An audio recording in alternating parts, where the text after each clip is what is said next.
As you heard there, it's shaping up to be a crucial week here in France for both the government and leading trade unions, with further demonstrations planned for Wednesday and ahead of a potential final vote on the legislation to raise the retirement age.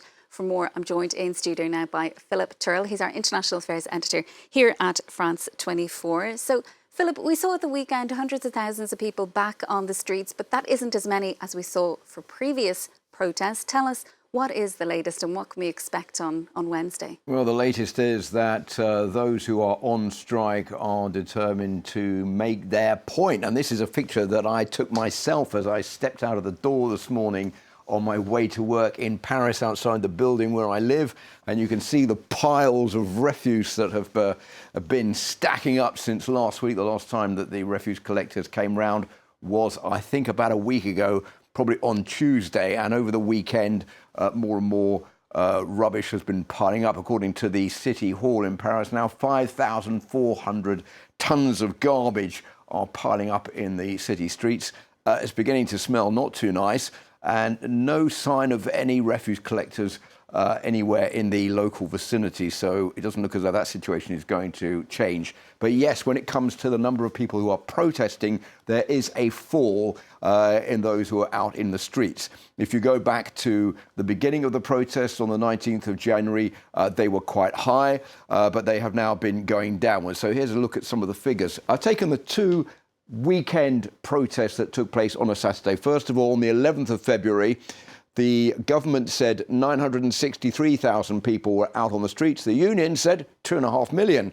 Then on the 11th of March, the day before yesterday, the government said 368,000 were out on the streets. The unions, 1 million, the unions being the CGT. So you can see 2.5 down to 1, 963 down to 368. There is a sharp fall in the number of people protesting, but that hasn't stopped the unions from calling for an 8th day of protest this Wednesday on the 15th of March. Now, to answer that question is why there are fewer people out protesting, I think there are two reasons for that. The first one is that there's a feeling amongst many of the protesters that the government will get this legislation through. It will manage to push the retirement age up from 62 to 64.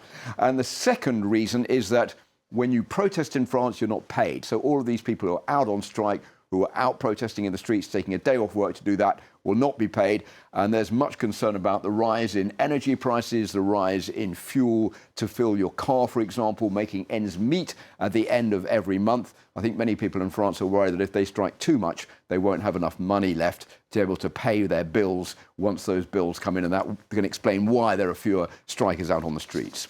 What about the legislation itself? Then it has passed through the Senate, but that's not the end of the road. A committee is due to meet on Wednesday to agree the final text that will then go back to the Senate and the National Assembly.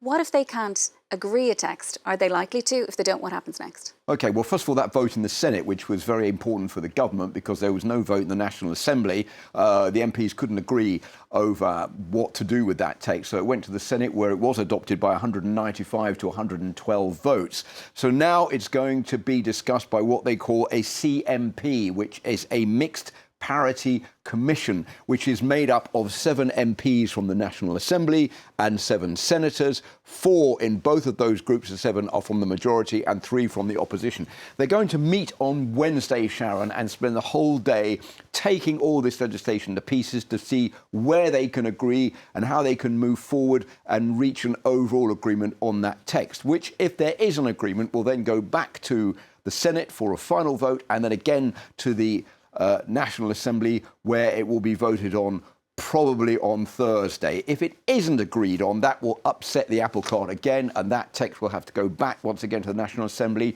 then again to the Senate. It could drag on until the end of March, and that is galvanising the unions, who say as long as there's hope they could not get this text through, they will keep up the pressure on the government. Now, there is a couple of ifs on all of this. The first if is, well, will the National Assembly have the majority necessary on Wednesday afternoon if the Mixed Parity Commission manages to get that text accepted by these 7 MPs and 7 senators? Will they be able to then vote it through Parliament? There are 577 MPs in the French Parliament, so the majority needed to get that legislation through is 289. Currently, Emmanuel Macron's MPs are made up of three parties, Renaissance, Modem and Horizons. They have 250 seats, which means they're short of that majority. So they are counting on the Republican, the centre-right Conservatives to back them up. The Republicans have said they are in agreement with this text on the retirement age, but they're not sure that all of their MPs will vote in favour. The last count was around 21 to 25 who said they may abstain or they may vote against, which means if they do, they won't get that 289 majority. And that will unleash the second if, which is the 49-3. What's the 49-3? That is legislation, a special mechanism in the Parliament to allow the vote to go through, or the legislation to go through, with no vote. And that is something that the government could do as a last resort to get that text through Parliament, even though it's saying right up until now it wants to get a vote through where it's voted through with a majority and not using that mechanism, the 49-3, to get the text through without a vote. You mentioned the French president there. He's turned down an invitation from the unions for direct talks. Why aren't we hearing more from him? There are a couple of reasons for that as well, Sharon. The first one is that the French president is the president. He doesn't come down into the arena when it comes to domestic politics. He has a prime minister who is Elizabeth Bourne. She is the one who's dealing with the text, the government and the population. The reason for that is the president uses the government as a firewall to protect himself. He doesn't have to go down to deal with domestic policies. He deals with the security of France and international issues. It's the president who decides the outline of politics in France. It's the government that applies that politics under the direction of the president. Now, that has led to a lot of ill feeling by the unions who say, well, look, this is a huge upset for France. You're the one, as President of France, that wanted this pension reform. You should be talking directly to the unions. We want to talk to you. Is the public in agreement? Yes, they are. 82% of French people believe that Macron should be talking to the unions directly. The president so far has not replied to those solicitations.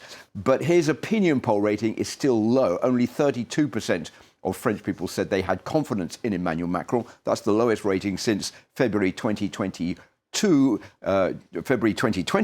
before the start of the COVID pandemic. So it is a bit of a dodgy situation for President Macron, but I think he feels this week that he is in a stronger position than he was earlier on during these protests, because the protests are becoming less attended. That means the government has a greater chance of getting that legislation through, with the protests petering out. I think all will be decided on Thursday, when there's going to be that crucial vote, hopefully in the National Assembly. OK, Philip, thank you so much for that. That's our international affairs editor here at France 24, Philip Turle.